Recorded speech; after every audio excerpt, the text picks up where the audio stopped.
Hi ಎಲ್ಲರಿಗೂ welcome my YouTube channel Sunita YouTube channel. ಎಲ್ಲರೂ ಹೇಗಿದ್ದೀರಾ? ಎಲ್ಲರೂ ಕೂಡ ಚೆನ್ನಾಗಿದ್ದೀರಾ ಅಂತ ಅಂದ್ಕೊಂಡಿದ್ದೀನಿ. ಇದು ಶ್ರೀ ಗವಿರಂಗನಾಥ ಬೆಟ್ಟದ್ದು ಕಂಟಿನ್ಯೂಷನ್ ಲಾಗ್ ಆಗಿರುತ್ತೆ. ಆ ವಿಡಿಯೋದಲ್ಲಿ ಇದನ್ನೆಲ್ಲ ತೋರ್ಸೋಕ್ಕಾಗಲಿಲ್ಲ, ಅದಕ್ಕೆ ಇದನ್ನು ಎಕ್ಸ್ಟ್ರಾ ವಿಡಿಯೋ ಮಾಡ್ತಾ ಇದ್ದೀನಿ. ಊಟ ಎಲ್ಲ ಮುಗಿಸ್ಕೊಂಡಾದ್ಮೇಲೆ ನಾವಿವಾಗ ಬಂದಿರೋದು ಭೂತಪ್ಪನ ದೇವಸ್ಥಾನದ ಹತ್ತಿರ.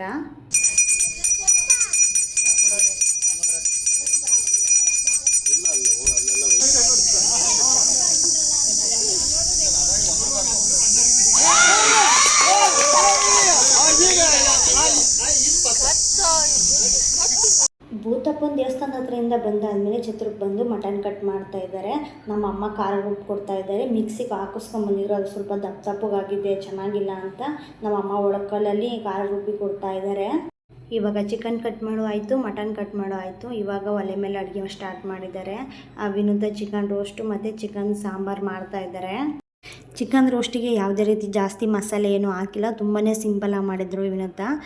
ತುಂಬಾ ಟೇಸ್ಟಿಯಾಗಿತ್ತು. ಮತ್ತು ಇನ್ನೊಂದು ಕುಕ್ಕರಲ್ಲಿ ಸಾಂಬಾರಿಗೆ ಅಂತ ಹುಳಿ ಅಷ್ಟದಲ್ಲಿ ಚಿಕನ್ ಕೂಗಿಸಿ ಇಟ್ಟಿದ್ದಾರೆ. ಅದಕ್ಕೆ ಕಾಯಿ ಕಡಲೆ ಹಾಕಿದರೆ ಮುಗೀತು. ಮತ್ತು ಇನ್ನೊಂದು ಒಲೆಯಲ್ಲಿ ಅನ್ನನೂ ಸಹ ಆಗ್ತಾಯಿದೆ. ಬೇಗ ಎಲ್ಲ ಕೆಲಸನೂ ಆಗ್ತಾಯಿದ್ದಾವೆ. ಮತ್ತು ಸೌದಿ ಒಲೆಯಲ್ಲಿ ನಮ್ಮ ಅಮ್ಮ ಮಟನ್ ಸಾಂಬಾರು ಮಾಡ್ತಾಯಿದ್ದಾರೆ. ಮಟನ್ನ ಫ್ರೆಶ್ ಆಗಿ ಒಂದು 4-5 ಸಲ ತೊಳೆದ್ಬಿಟ್ಟು ತಗೊಂಬಂದಿದ್ದಾರೆ. ಈಗ ಒಲೆ ಮೇಲೆ ಹಾಕ್ತಾರೆ. ಇವರೇ ಅಡುಗೆ ಭಟ್ರು, ನಮ್ಮ ಅಮ್ಮ ಅಡುಗೆ ಮಾಡ್ತಿರೋದು. ಮಟನ್ ಕೊಯ್ದು ಸುಸ್ತಾ ಬಂದರೆ ಜಾಗ ಬಿಡಿ ಎಲ್ಲರೂ. ಮಾಮಗೆ ಜಾಗ ಬಿಟ್ಟಿರೋ ನಮ್ಮ ಮಾಮಗೆ ಜಾಗನೇ ಬಿಡಂಗಿಲ್ಲ, ಎಲ್ಲ ಹಿಂಸೆ ಕೊಡ್ತಿದಾರೆ ನಮ್ಮ ಮಾಮಗೆ ಹತ್ಲಾಗೆ. ಇಷ್ಟು ತನಕ ಮಂಕೊಂಡಿದ್ದ, ಇವಾಗ ಎದ್ದು ಬಂದ. ಏನು ಇದು ಓ, ಅವನಿಗೆ ಗೊತ್ತೇ ಇಲ್ಲ ಇದು ಹೆಂಗಾಗ್ಬಿಡ್ತು ಅಂತ ತುಂಬ ಆಶ್ಚರ್ಯದಿಂದ ನೋಡ್ತಾ ಇದ್ದಾನೆ.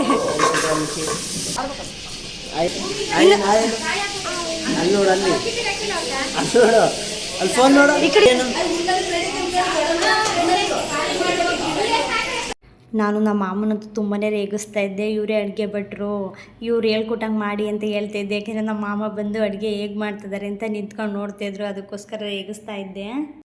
ಇವಾಗ ಮಟನ್ನು ಹುಳಿ ಅಷ್ಟದಲ್ಲೆಲ್ಲ ಬೆಂದಾಗಿದೆ. ಇವಾಗ ಕಾಯಿ ಕಡಲೆ ಖಾರ ಪುಡಿ ಸಾಂಬಾರು ಪುಡಿ ಹಾಕಿ ಬೇಯಿಸ್ತಾ ಇದ್ದಾರೆ. ನೆಕ್ಸ್ಟು ಇನ್ನೊಂದು ಕಡೆ ಮಟನ್ ಉಣ್ಣಲಿನೂ ಸಹ ಮಾಡ್ತಾ ಇದ್ದಾರೆ. ನೀವೇ ನೋಡಿ ಹೇಗೆ ಕಾಣಿಸ್ತಿದೆ ಅಂತ.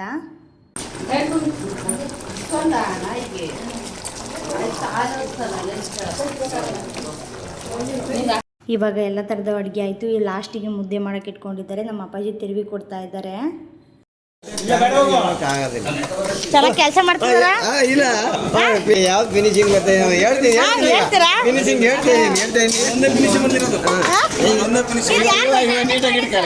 ಇವೆಲ್ಲ ಫಿನಿಶಿಂಗ್ ಇಲ್ಲ. ಯಾರು ಕರೆಕ್ಟ್ ಮುದ್ದೆ ಕಟ್ತೀರ? ಯಾರು? ಎರಡು ಸೀಟು ಕಮ್ಮಿ ಬರ್ತಾ ಇದಾವೆ. ಒಂದು ಇವಾಗ ದೇವಸ್ಥಾನದ ಹತ್ರ ಬರೋಕ್ಕೆ ಎಡೆ ತುಂಬಿಕೊಂಡಾಯಿತು. ಈಗ ನಾವು ಮಾತ್ರ ಬಂದು ಯಾರೂ ಬರಲಿಲ್ಲ ದೇವಸ್ಥಾನದ ಹತ್ರ.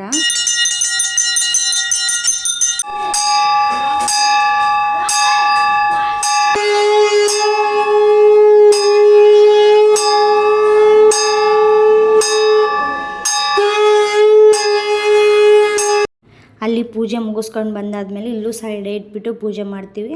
ಮೊದಲು ದಾಸಪ್ಪರದು ಊಟ ಆದಮೇಲೆ ನೆಕ್ಸ್ಟ್ ನಾವು ಊಟ ಮಾಡ್ತೀವಿ.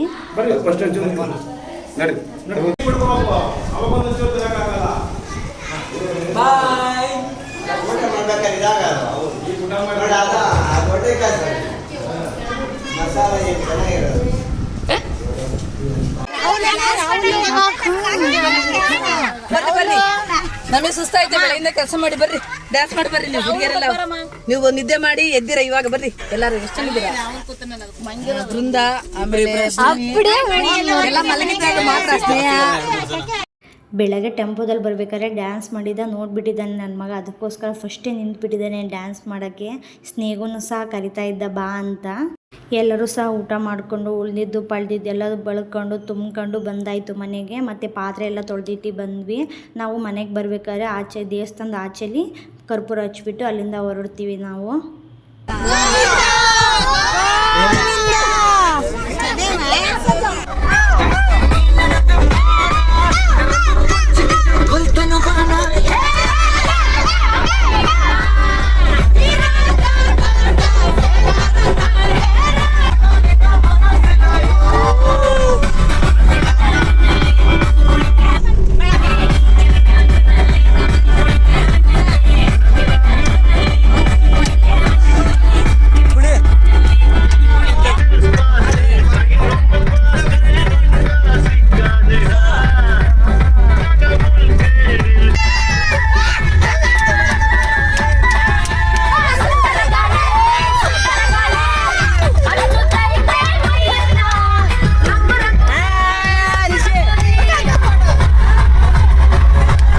ಎಲ್ಲರಿಗಿಂತನೂ ಫಸ್ಟೇ ನನ್ನ ಮಗ ಮುಂದೆ ನಿಂತಿರ್ತಿದ್ದ ಡ್ಯಾನ್ಸ್ ಮಾಡೋಕ್ಕೆ. ತುಂಬ ನಿದ್ದೆನೂ ಬರ್ತಿದ್ದೆ, ಆದ್ರೂ ಸಹ ನಿದ್ದೆ ಮಾಡೋದ ಕಂಟ್ರೋಲ್ ಮಾಡಿಬಿಟ್ಟು ಡ್ಯಾನ್ಸ್ ಮಾಡ್ತಾಯಿದ್ದಾನೆ.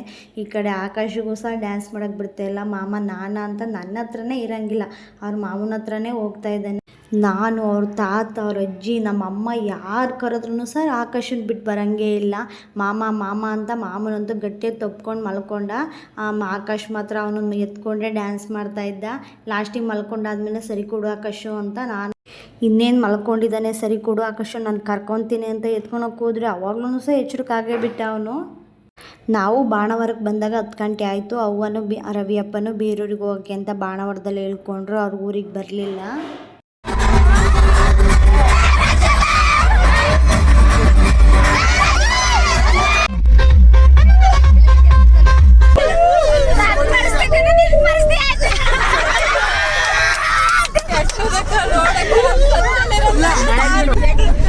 ಗೊತ್ತಿಗೂ ನಮ್ಮ ಮನೇಲಿ ಊಟ ಇಲ್ಲ.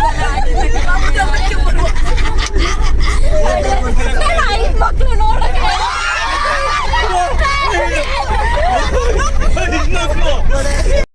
ಲಿಖಿತ ಎಷ್ಟು ಚೆನ್ನಾಗಿ ಆ್ಯಕ್ಟಿಂಗ್ ಮಾಡ್ತಾಳೆ ಅಂತಂದರೆ ಅಲ್ಲಿದ್ದವರೆಲ್ಲ ನೋಡಿಬಿಟ್ಟು ತುಂಬಾ ಖುಷಿ ಪಟ್ಬಿಟ್ರು. ಇಷ್ಟೊಂದು ಚೆನ್ನಾಗಿ ಆ್ಯಕ್ಟಿಂಗ್ ಕಲ್ತಿದ್ಯಲ್ಲ ಅಂತ. ಇನ್ನೇನು ಊರ ಹತ್ರ ಬಂತು ಅಂತ ಲಾಸ್ಟಿಗೆ ನಮ್ಮ ಅಪ್ಪು ಸರ್ ಹಾಡು ಹೇಳ್ಬಿಟ್ಟು ಎಂಡ್ ಮಾಡಿದ್ದು.